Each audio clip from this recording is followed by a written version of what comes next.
ওই আওয়ামী পরিবারটা এমন ত্যাগী পরিবার, আমরা বলেছি আপনি শুধু পদত্যাগ করেন, সে এত ত্যাগ দেখালো যে সে দেশ ত্যাগ করতে বাধ্য হয়েছে।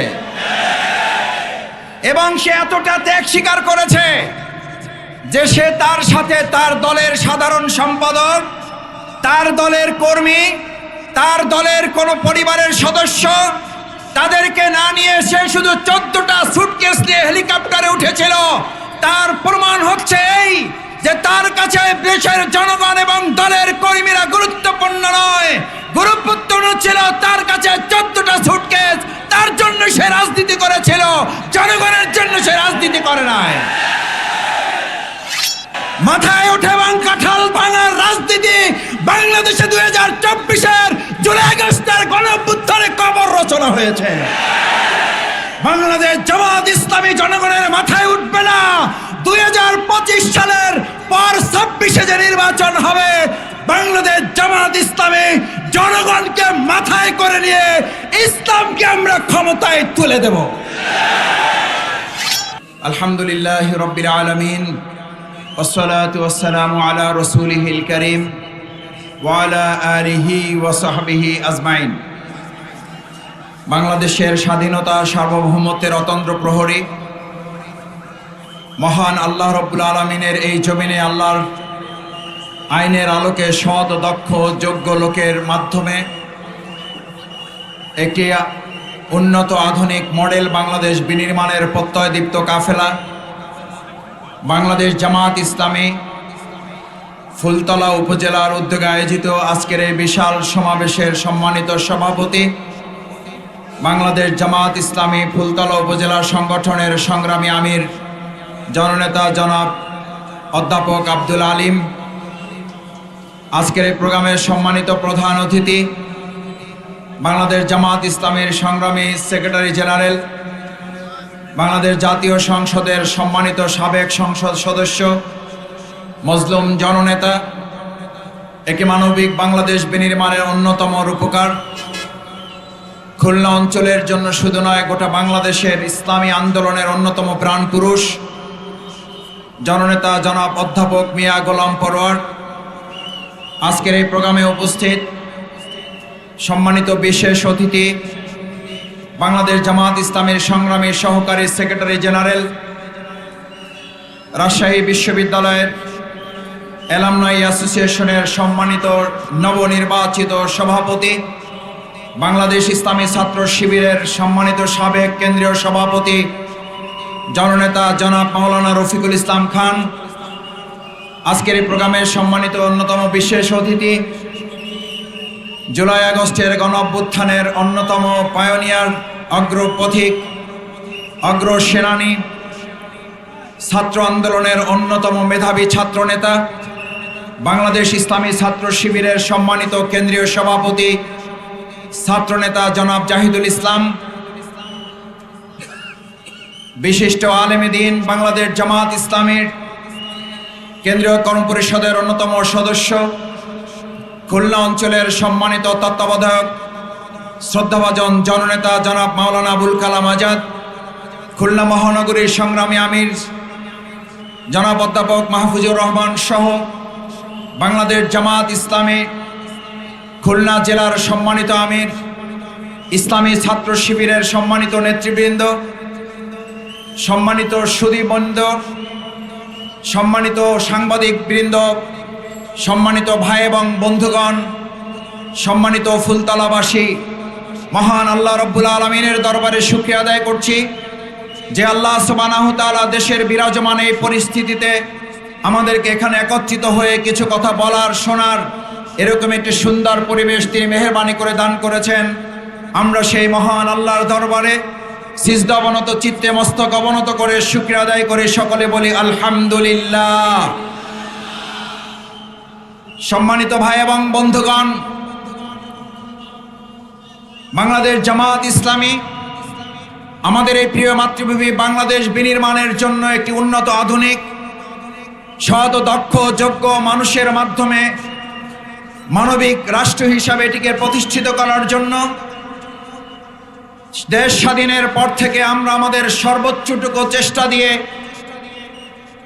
প্রাণান্তকর প্রচেষ্টা আমরা চলমান রেখেছি। তার ধারাবাহিকতায় আগামী ত্রয়োদশ জাতীয় সংসদ নির্বাচনের মাধ্যমে আমরা আশা করি বিগত 15 বছর যারা আমাদেরকে ভোট থেকে দূরে রেখেছিল, যারা দামি এবং দিনের ভোট রাতের মাধ্যমে সম্পন্ন করে জনগণকে ভোট থেকে বঞ্চিত করেছিল, সেই ফ্যাসিবাদ আওয়ামী লীগকে বিতাড়িত করার পর একটি অবাধ, সুষ্ঠু, নিরপেক্ষ, অংশগ্রহণমূলক নির্বাচনের মাধ্যমে উই ওয়ান্ট জাস্টিস, ন্যায় বিচারের সরকার প্রতিষ্ঠার জন্য দেশের জনগণ বাংলাদেশ জামাত ইসলামীর নেতৃত্বে একটি মানবিক রাষ্ট্র নির্মাণের জন্য তারা সিদ্ধান্ত গ্রহণ করবে। সম্মানিত ভাই এবং বন্ধুগণ, 53 বছর দেশ স্বাধীন হয়ে 54 বছরে আমরা এখন পথ চলছি। আমরা পরিবারতন্ত্র দেখেছি, আমরা ধর্মনিরপেক্ষতাবাদ দেখেছি, আমরা আমাদের অন্যান্য মানুষের তৈরি করা মতবাদ দেখেছি। আমরা সেখানে লক্ষ্য করেছি 2024-এর জুলাই আগস্টের গণ অভ্যুত্থানে আমরা যখন একটা সরকারের পদত্যাগ দাবি করেছিলাম, কিন্তু অত্যন্ত দুর্ভাগ্যের সাথেই জনগণ লক্ষ্য করেছে ওই আওয়ামী পরিবারটা এমন ত্যাগী পরিবার। আমরা বলেছি আপনি শুধু পদত্যাগ করেন, সে এত ত্যাগ দেখালো যে সে দেশ ত্যাগ করতে বাধ্য হয়েছে এবং সে এতটা ত্যাগ স্বীকার করেছে যে সে তার সাথে তার দলের সাধারণ সম্পাদক, তার দলের কর্মী, তার দলের কোনো পরিবারের সদস্য, তাদেরকে না নিয়ে সে শুধু 14টা সুটকেস নিয়ে হেলিকপ্টারে উঠেছিল। তার প্রমাণ হচ্ছে এই যে তার কাছে দেশের জনগণ এবং দলের কর্মীরা গুরুত্বপূর্ণ নয়, গুরুত্বপূর্ণ ছিল তার কাছে 14টা সুটকেস। তার জন্য সে রাজনীতি করেছিল, জনগণের জন্য সে রাজনীতি করে নাই। সংগ্রামী ফুলতলাবাসী, জনগণের জন্য যারা রাজনীতি করে, মাওলানা মতিউর রহমান নিজামীকে ফাঁসি দেওয়া হয়েছে, পরিবার থেকে বিচ্ছিন্ন করা যায় নাই, দলের নেতাকর্মী থেকে বিচ্ছিন্ন করা যায় নাই, দেশের জনগণ থেকে বিচ্ছিন্ন করা যায় নাই। আমরা ফাঁসির রশি গলায় নিয়েছি। আমরা জনগণ থেকে বিচ্ছিন্ন হয়ে কোনো পদত্যাগ কিংবা দেশ ত্যাগ আমাদের করতে হয় নাই। বাংলাদেশ জামাত ইসলামীর নির্বাহী পরিষদের সদস্য মীর কাসেম আলী, উনি দেশের বাইরে ছিলেন। দেশে আসলে ওনাকে গ্রেপ্তার করা হতে পারে, দেশে আসলে ওনাকে ফাঁসির মঞ্চে ঝুলানোর ষড়যন্ত্র করা হতে পারে। এটা জানার পরেও তিনি তার প্রিয় মাতৃভূমি বাংলাদেশে এসেছেন, ফাঁসির রশি গলায় নিয়েছেন। আধিপত্যবাদ, আওয়ামী ফ্যাসিবাদের কাছে আমাদের কোন নেতা তো দূরের কথা, কোন একজন কর্মী আত্মসমর্পণ করে নাই। এটা শুধুমাত্র ইসলাম এবং ইসলামী আন্দোলনের ইতিহাসের মাধ্যমে সম্ভব। আপনাদের প্রিয় নেতা আজকে যিনি প্রধান অতিথি, অধ্যাপক মিয়া গোলাম পরোয়ার, আমি মাঝে মধ্যে বলি উনি গোলাম পরোয়ার শুধু না, উনি শুধু গোলাম একমাত্র পরওয়ারদিগার আল্লাহর।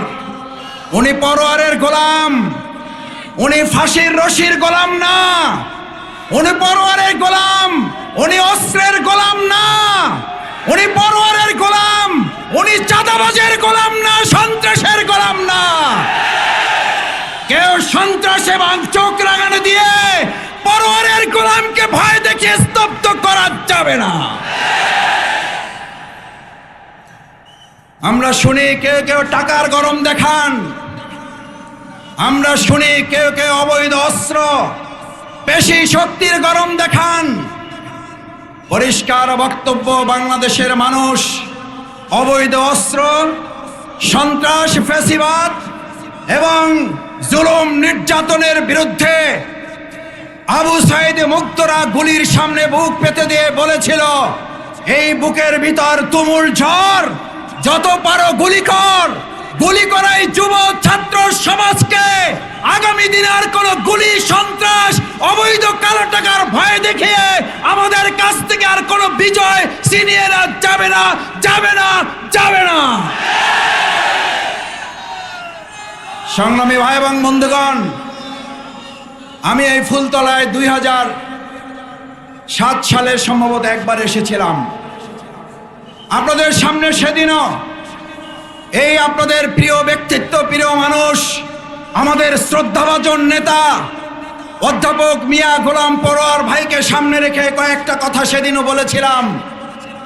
সেদিন আপনাদের কাছে সেদিনই আবদার করেছিলাম, ফুলতলা এবং ডুমুরিয়া অঞ্চলের মানুষ যদি আমাদের এই প্রিয় সম্পদ, প্রিয় নেতা আমাদের অধ্যাপক মিয়া গোলাম পরোয়ারকে নিয়ে যদি শুধু ডুমুরিয়া এবং ফুলতলার মানুষ চিন্তা করেন, তাহলে আমরা পটুয়াখালী, বাউফল, বরিশালের লোকেরা কোথায় যাব? আজকে আমরা শুধু আপনাদের ভোটের মাধ্যমে অধ্যাপক মিয়া গোলাম পরোয়ারকে এমপি বানানোর জন্য আপনাদের এখানে দাবি নিয়ে আসি নাই। আমরা দাবি নিয়ে এসেছি আপনারা এমন ভোটের মাধ্যমে বিপুলভাবে বিজয় করবেন যাতে তিনি সংসদে গিয়ে গোটা বাংলাদেশের হয়ে কাজ করার সুযোগ আল্লাহ তাকে দান করেন। সেই কাজ কি করতে পারবেন সবাই? সবাই কি রাজি আছি আমরা? আল্লাহ আপনার এই গোলাম, আপনার এই পরোয়ারের গোলামকে আপনি দেশের জন্য কবুল করেন, ইসলামের জন্য কবুল করেন, বাংলাদেশের জন্য কবুল করেন। সম্মানিত ভাই এবং বন্ধুগণ, তৃতীয় যে কথাটি আপনাদের কাছে বিশেষভাবে অনুরোধ রাখতে চাই, বাংলাদেশ জামাত ইসলামী ক্ষমতায় যেতে চায় না। বাংলাদেশ জামাত ইসলামী ইসলামকে ক্ষমতায় নিতে চায়। বাংলাদেশ জামাত ইসলামী প্রধানমন্ত্রী, মন্ত্রী, এমপি কিংবা চেয়ারম্যান হওয়ার জন্য রাজনীতি করে না। আমরা রাজনীতি করে দেশের মানুষের সেবায় নিয়োজিত করে একজন খাদেম এবং সেবক হিসাবে নিজেকে নিয়োজিত করার জন্য। সেই জন্য কেউ কেউ যখন আমাদেরকে বলেন বাংলাদেশ জামাত ইসলামীকে আর মাথায় উঠতে দেওয়া যাবে না, আমরা বলি আপনি আমাদের উপকারী করেছেন, আপনি উপকারী করেছেন। আপনার এই বক্তব্যের মাধ্যমে আপনার দলের কিছু লোকেরও আমার মন বলে আমাদেরকে ভোট দেওয়ার সিদ্ধান্ত গ্রহণ করে ফেলেছে। কারণ আপনি আমাদেরকে মাথায় উঠতে না দিয়ে আমাদেরকে অনেক ভালো পরামর্শ দিয়েছেন, আর প্রমাণ হয়েছে আপনারা আমাদেরকে মাথা থেকে নামাইয়া আপনারা জনগণের মাথায় উঠবেন এবং কাঁঠাল ভেঙে আবার খাইতে চাচ্ছেন। মাথায় উঠে এবং কাঁঠাল ভাঙার রাজনীতি বাংলাদেশে 2024-এর জুলাই আগস্টের গণঅভ্যুত্থানে কবর রচনা হয়েছে। বাংলাদেশ জামাত ইসলামী জনগণের মাথায় উঠবে না। 2025 সালের পর 26-এ যে নির্বাচন হবে, বাংলাদেশ জামাত ইসলামী জনগণকে মাথায় করে নিয়ে ইসলামকে আমরা ক্ষমতায় তুলে দেব।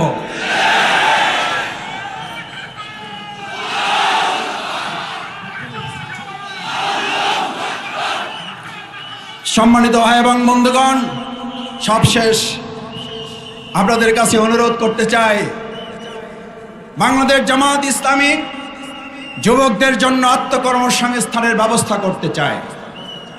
চাকরি দিয়ে আপনি সব সমস্যার সমাধান করতে পারবেন কিনা? আমি মাঝে মধ্যে, আমরা ছোট মানুষ, এলাকায় যাই। বাংলাদেশ জামাত ইসলামী আমাদেরকে এলাকায় কাজ করার জন্য নির্দেশ দিয়েছে। 2 দিন, 3 দিন, 4 দিন থাকি। 4 দিন থাকার পরে আমাদের গাড়িতে এরকম কাগজের বস্তা জমে যায়।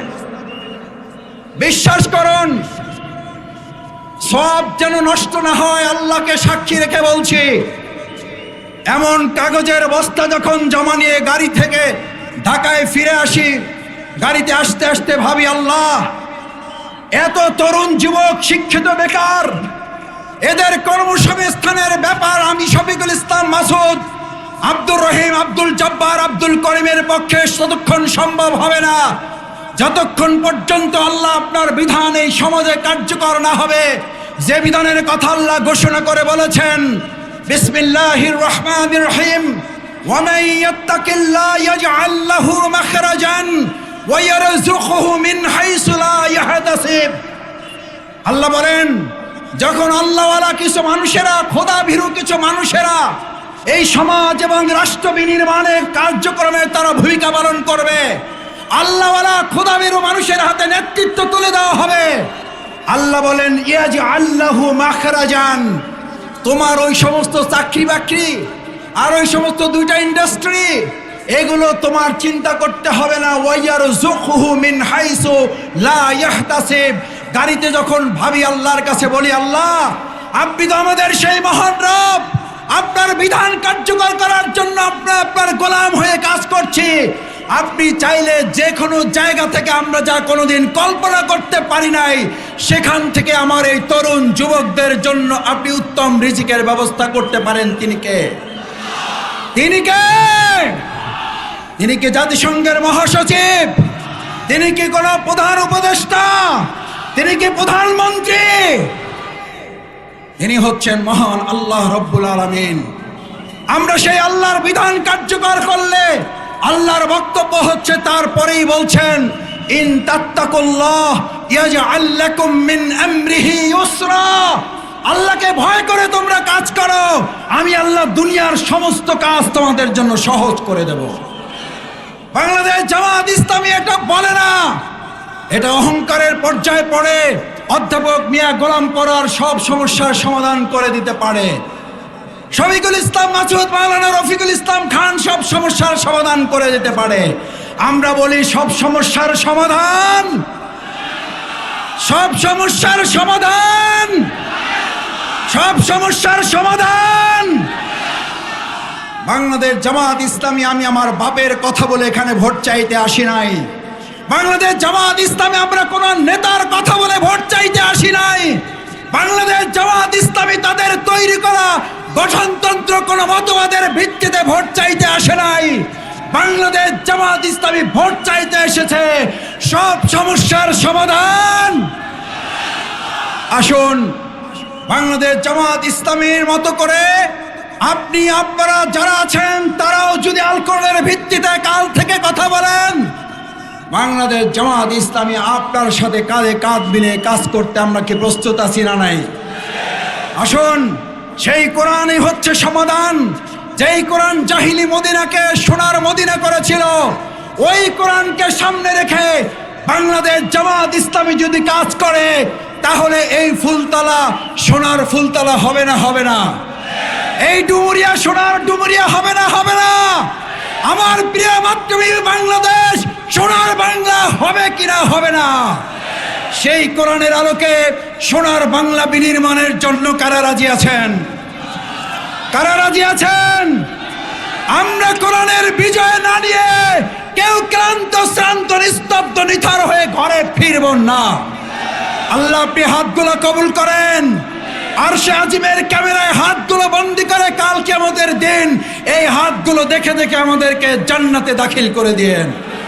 আসসালামু আলাইকুম ওয়া রাহমাতুল্লাহি ওয়া বারাকাতুহু।